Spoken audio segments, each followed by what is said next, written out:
On the 7th day of July in 1947, the Walker Air Force Base, or Roswell Army Airfield, RAAF, recovered what appeared to be a flying saucer or flying disc from a ranch in Chaves County, New Mexico. The rancher in question, a William Mac Brazel, found a cluster of rubber strips, tin foil, a rather tough paper, sticks, and tape. The materials were confiscated and brought to the military base. The following day, July 8th, a press release was issued stating the materials were that of a flying disc. However, this report was quickly retracted, exchanged for favorable evidence of a crashed weather balloon. The reasoning for this change is unknown, however. Theories attempt to fill in the blanks. One speculation suggests that the report of such a discovery would lead to mass hysteria, akin to the Orson Welles broadcast of the late 30s. Even so, this claim has never been addressed by officials publicly. Despite Mac Brazel's conflicting words, his side of the story was quickly dropped, and the weather balloon explanation was hailed as the case-closed resolution to what occurred on July 7th. Resurfacing in the late 70s, and again in 1994, the story of Roswell was altered with claims of UFOs, unidentified flying objects, and an alternative hypothesis to the weather balloon, that being a nuclear surveillance balloon from Project Mogul, an operation helmed by the US Air Force to detect Soviet atomic blasts. Furthermore, any eyewitness reports of the alien bodies being retrieved from the nearby area were chalked up as Air Force test dummies, and the story was dropped again. Being left up to the imaginations of conspiracy theorists and ufologists alike, the Roswell incident has become somewhat of a joke over the last 30 or so years, sparking pop culture depictions of aliens and UFOs, often tongue-in-cheek in nature, and treating those who believe the claims to be about as sane as flat earthers. There is, however, another notion that has been floating around for the past 50 or so years. This one is far more complicated, but nevertheless, more competent. Known as the Roswell thesis, the premise starts as follows: a common ground between deniers and so-called truthers alike. The object retrieved on July 7th, 1947 in Roswell, New Mexico, was a balloon. Whether from Project Mogul or mere weather balloon is irrelevant. The reported bodies were merely dummies, and the entire thing was not a crashed UFO cover-up. It is from here where the theory takes a sharp turn from the norm, as, according to the thesis, the claims from Roswell and likewise those from other UFO incidents from around the globe are merely fabrications made by extraterrestrials. Consider it for a moment. Would these advanced, otherworldly entities from the outer regions of space blunder in such a way, enact such an oversight that would cause their voyeurism to go blatantly noticed by the residents of our planet? Does the low-flying and obvious nature of reported UFOs seem utterly convenient? Does a spacecraft made of paper, tinfoil and tape seem archaic? Do the sightings of little green men or crop circles strike you as glaring oxymorons to the alleged cryptic nature of these alien beings?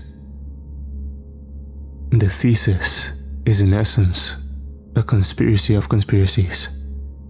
The idea is that, yes, the Roswell incident as well as other alleged alien sightings are hoaxes.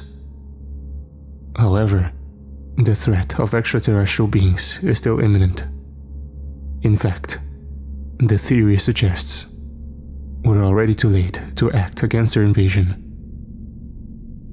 There is a preconceived notion as to what an alien invasion looks like, whether from mentally ill truthers or science fiction films and literature. However, the truth is often a departure from fictitious propaganda. And yet, at the same time, the truth is hidden within these myths. On the night of September 19th, 1961, at approximately 10:30 p.m., Barney and Betty Hill, residents of Portsmouth, New Hampshire, claimed to have been abducted by extraterrestrials while driving home from vacation.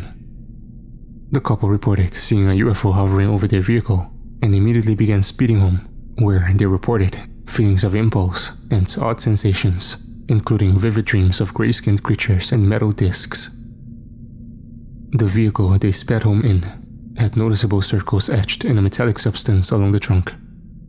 Moving a compass near the symbols caused the needles to go berserk. Betty Hill also noted a pinkish powder-like substance stained on her dress. Later, under hypnosis, Betty would describe a hologram shown to her of the extraterrestrials' homeworld, the binary star system known as Zeta Reticuli. According to a journalist, Cortland Dixon Barnes Bryan, CDB Bryan, 73% of all alleged alien sightings refer to these Zeta Reticulans, also known as the Greys.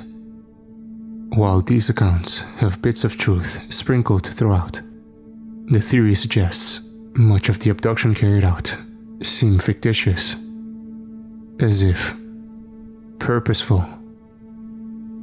What we are dealing with are not simple-minded primitives, as humans assume, being ourselves somewhat primitive despite our countless advancements.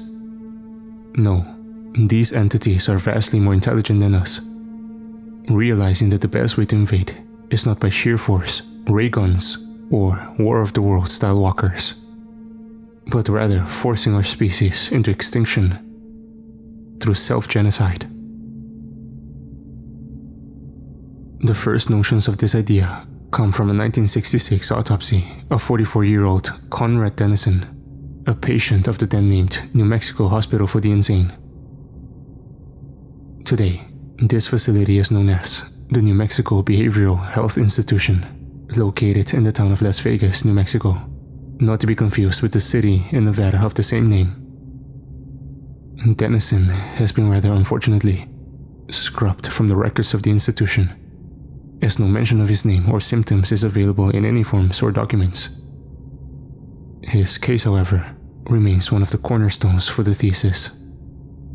Admitted to the hospital in '65 as a schizophrenic, Dennison claimed to have been abducted by extraterrestrials. Reporting constant migraines and nightmares, Dennison was transferred to psychiatrist Eric Rolston. Dr. Rolston, who had a background in lobotomy, claimed that Dennison had a cyst on his frontal lobe, requiring surgery to remove it. After repeated sessions in which Dennison claimed to have seen pale human-looking beings, he admitted to having killed his 42-year-old wife, Charlene Dennison. When asked where her body was located, Dennison claimed he didn't know because they were controlling me while I was asleep. Despite a confession to murder, the implications of insanity meant a lengthy trial, one that Dennison would never see, as months later, in the November of 1966, Conrad Dennison died due to complications with his lobotomy. During the operation, Rolston made a note of a small organic glob attached to his frontal lobe. This glob, while organic, was unlike anything the hospital had seen, undetected by X-rays. The cyst-like glob had been surgically attached to Dennison's brain, although the surgery that presumably attached it was theorized to be quite advanced, considering methods used in the 21st century are not capable of replicating the seamless precision of the transplant. Any further information regarding Conrad Dennison is unknown, as the files on his case were mysteriously removed from existence. Even stranger, perhaps, is that Conrad and Charlene's son, Kenny Dennison, conceived 1 year before Charlene's murder and 1 year after the alleged abduction, was arrested in 1982 for robbing a convenience store. When approached by responding officers, Dennison drew a firearm and was killed on sight. During the autopsy, pathologists noted the same cyst-like glob on Kenny Dennison's frontal lobe, as if somehow the implant was genetically passed down from Conrad to his son.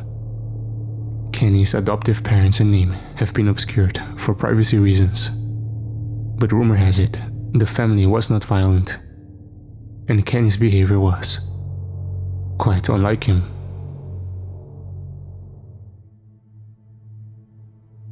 Violent crime rates have steadily increased over the past 50 years. While not genocide by a long shot, these outbursts are perhaps birthing pains for something to come, not driven by rage, malice, or envy, but mental illness. Illness that, in estimations, have been passed down by generations. Illness that has infected the mind. In a more recent turn of events, following an automobile accident in Springdale, Utah on April 19th of 2013, a 22-year-old college student, Sean Phillips, was arrested for violently stabbing the driver of the other vehicle, 77-year-old Nathan Moffett. Despite having no records of violence, Phillips was later found to be diagnosed with bipolar disorder at the Highland Ridge Psychiatric Treatment Center. 3 weeks before the stabbing, Phillips's mother claimed he went missing for a period of 2 days, during which Phillip had lost cell signal. Upon his return home, Phillips couldn't recall where he had been, but noted occasional headaches and periodic outbursts of screaming. In an interview with Phillips's roommate at Highland Ridge, Phillips's erratic behavior was described as inhuman and weird. During one conversation, Phillips confided in his roommate, claiming the thin grey people were in his head. Moments later, Phillips's roommate described Phillips's eyes as going dead before he lashed out at a fellow patient. Phillips would receive 13 therapy sessions before passing away in his room on December 23rd, 2013. As reported by his roommate, Phillips's final words were, "Tell my mom I'm sorry. I didn't hurt that man. They made me do it." Phillips proceeded to suffocate himself with a pillow. These acts of self-harm are genuine. However, the instances and crimes that led to such atrocious suicides are not self-inflicted.